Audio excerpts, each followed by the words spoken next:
Yes, so hopefully we're going to see Jude Bellingham today and get an interview with the Englishman who's set this season alight really for Real Madrid.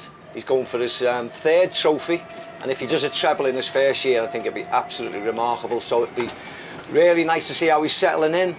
Of course, what he thinks about Madrid as a city, and what he thinks about playing at the very famous Santiago Bernabeu. Tell us your first year at Real Madrid. How's it gone?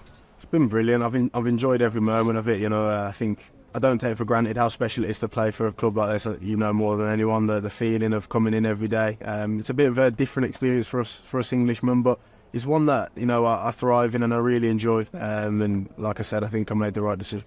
And how was your Spanish, for instance? What did you do initially when you came here? Did you stay in a hotel? Did you try and get in a house straight away? I was in a hotel for the first few weeks while I was looking around, and it is difficult. It is, yeah. Somewhere which all the good ones will take away all the good players, aren't they? So I was looking around, but yeah, finally found something that's really nice. And I think the important thing is when you come abroad and you come to a different lifestyle is you try and find a routine that works for you. And I managed to get a teacher early doors, and I was doing 2 lessons a week, and I've got that kind of the bug for it. I start to think more in Spanish. I try and process what I'm saying more so that people can understand me, and I actually quite enjoy trying to speak it now as well. Yeah, and also, I mean, when I arrived, I tried to move into a house as soon as possible to get settled, to get some routine, and I found it really difficult with the Spanish lessons because I was travelling so much.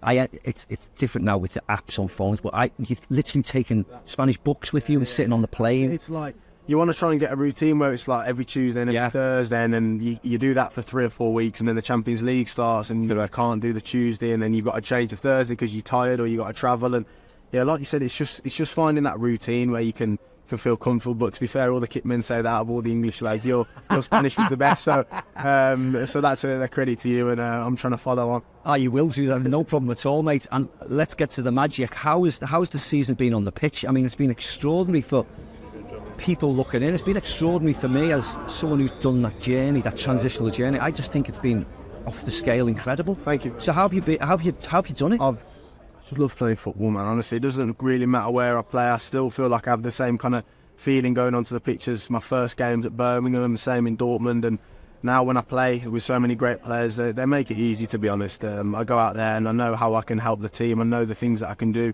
with the goals, without the goals. I know what I can give to the team, and I try and do that for my teammates because you want to reward the way that they've treated you. You don't want them to kind of welcome you so well and make you feel so good and not deliver for them. So I think there's a real feeling in the team of always wanting to sacrifice yourself for each other, and that's important. You feel like the camaraderie is really, really strong in the team. Is that correct? Yeah, absolutely. I think we have a good balance of the experienced lads and the younger lads. Us younger lads especially have a really tight group. We do stuff with each other off the pitch, and as you know, you don't have to be best mates, but no, it certainly helps. When you have a great relationship, it makes you want to go out onto the pitch for each other, work for each other.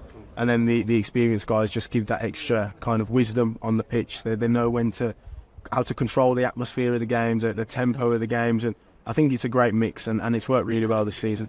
And how has it been this week? We're leading up to it. Of course, this is a media day, so this is a different type of day. How's it been on the training ground? Is everybody relaxed? I mean, a lot of them have been here before. Of course, the manager's been here more than anybody. They look calm as anything. I think for me, it's trying to enjoy the experience of it all. I've dreamed of playing in games like this since I was about 5 or 6 years old, and now to be here, it would be pointless trying to rush it along. I really want to play the game, obviously, but you've got to enjoy days like today when you've got so much things to do. I get to speak with people like yourself, and I'm trying to take everything in. And have you spoken to people like Luca, of course, who speaks English, Tony Kroos, who's incredibly retiring when he's playing incredible football? He's been unbelievable. I think he said it himself that it's been one of his best seasons. Yeah. And, I'm so fortunate to be here while he's still at such a high level, and like I said, it's a pleasure to play with guys like that. Some of my best memories this year of when we go away to the European games, and I'm sat there like a kid, you know what I mean? It's like eating up everything they've got to say, and those are my best memories, I think, off the pitch this year. And of course, the finals at Wembley this year. Is that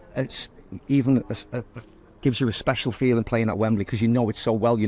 Dressing rooms, the walkways, everywhere. Big factor, I'm big on the kind of visualisation stuff before the games. I like to go out and understand my kind of surroundings, and I think having it at Wembley helps because I've been there so many times, played there quite often for England. Like you said, even the change, stuff like that. Yeah. Innit? You know, might sound stupid, but it's a big factor. It also makes it quite emotional because, you know, it feels like I know from the outside everyone's created a kind of storyline of me kind of going against my old club and playing at Wembley back at home. And for me, I think it's important that when the game comes, I try and take the emotion out of it as much as possible. But I think it definitely helps. Oh yeah, I mean it's nice. It's nice to play against your friends, but you still want to win the games, don't you? Yeah, there's a lot of people that have a lot of respect for there. You know, they're giving me the chance to play at the high level before anyone else, and you know that's always in my mind. But like you said, I do want to try. Well, the most important, mate, is to finish off an incredible year for yourself. Thank you. Winning the Champions League at Wembley. Pleasure and best of luck. Thank you very much, mate.